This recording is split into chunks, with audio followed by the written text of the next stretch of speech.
Olá, hoje eu estou falando aqui dos fundos do meu condomínio, um lugar muito bonito, que eu gosto muito. Você está vendo essa vista aqui atrás, a Pedra da Gávea lá no fundo.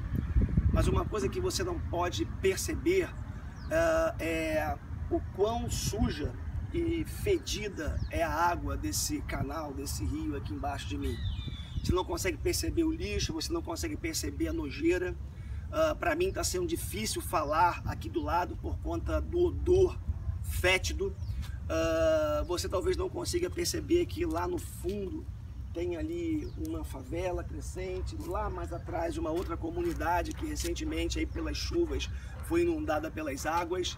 E por que eu estou fazendo esse contraponto?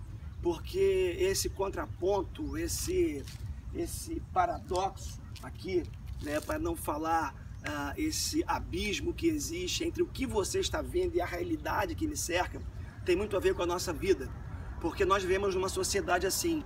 Nós vivemos numa sociedade que aparentemente é bonita, plástica, estética, uma sociedade que visa o belo, uma sociedade que vende o belo, mas é uma sociedade feia.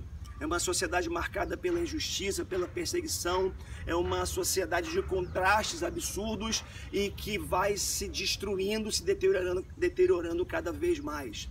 Eu estou falando isso para responder uma pergunta que já me foi feita algumas vezes. Pastor, você é homofóbico?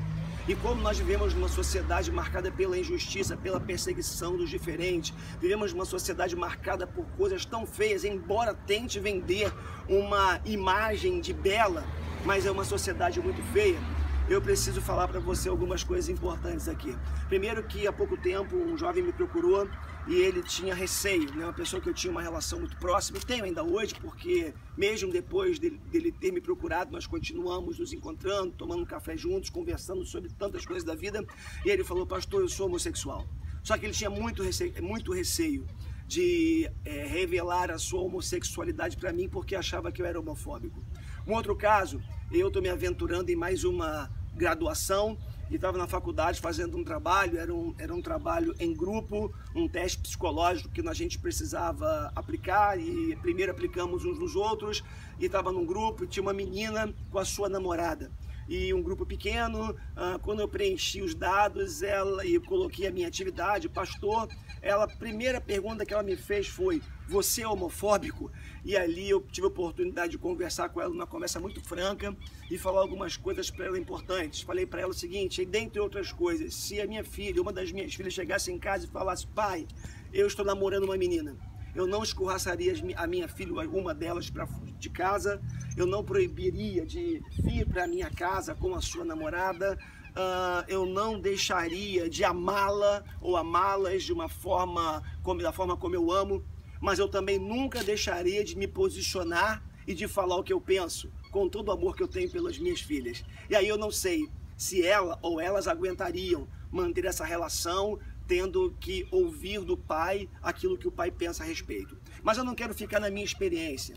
Eu queria responder essa pergunta sobre homofobia, falar sobre esse tema, partindo de três premissas, de três verdades que eu acredito. Primeiro, Deus é amor. E eu acho que a gente não tem capacidade de compreender o tamanho do amor de Deus. A largura, como o apóstolo Paulo diz, a profundidade, a altura, a dimensão desse amor. O amor de Deus é surpreendente. Ele é surpreendente aqui desse lado da vida, e acredito que será muito mais surpreendente para nós que acreditamos no céu, no dia que nós chegarmos lá e nós encontrarmos pessoas lá que nós nunca imaginamos que poderiam estar no céu. O amor de Deus, ele é imensurável. A mente finita humana não é capaz de compreender o tamanho desse amor, do amor desse Deus.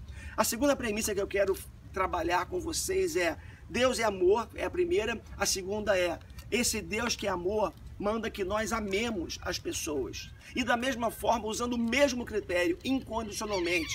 Usando o mesmo critério, não só amando quem nos faz bem, não amando apenas quem nos ama, mas amando também o diferente, aquele que nos persegue, aquele que não gosta da gente. E mais, a Bíblia manda a gente amar e orar por aqueles que nos perseguem.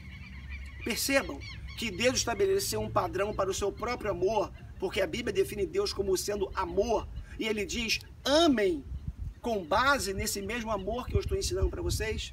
Então Deus é amor, Deus manda que nós nos amemos uns aos outros com esse mesmo amor, mas tem uma terceira premissa.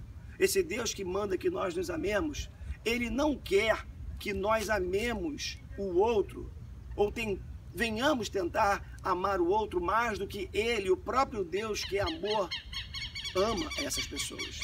Sabe uma coisa que eu tenho visto muito nos últimos dias?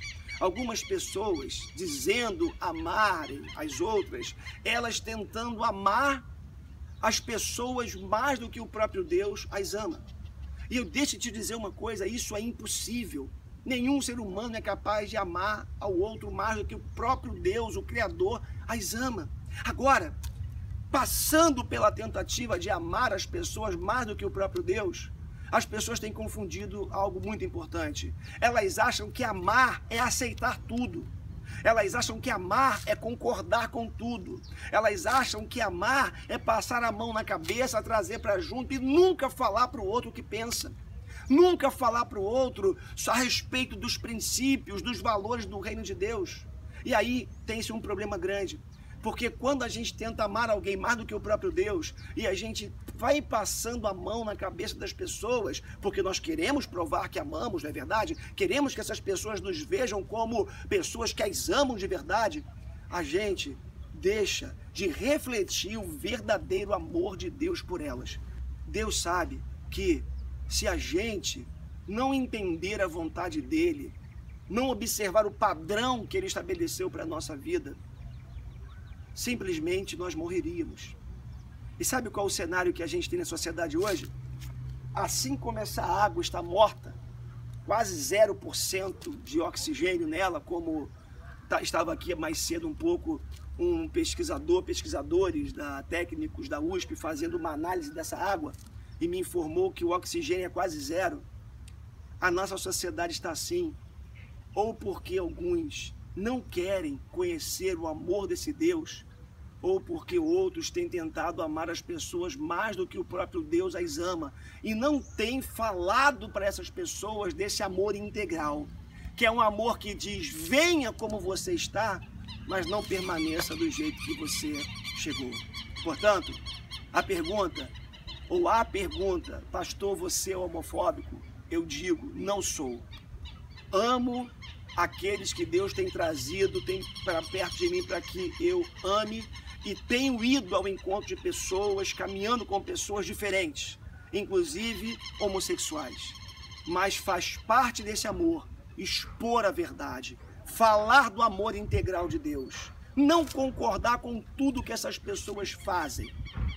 E se elas decidirem permanecer no caminho que elas estão seguindo, o meu chamado, o chamado de Deus para mim é continuar amando, demonstrando amor, não virando as costas, estendendo a mão sempre que for necessário, abraçando, acolhendo, mas nunca deixando de se posicionar, nunca deixando de falar aquilo que se crê. Então, que você possa entender essa verdade, que você possa amar as pessoas com o amor de Deus, que você possa agir como Deus deseja que nós venhamos agir. Deus te abençoe em nome de Jesus.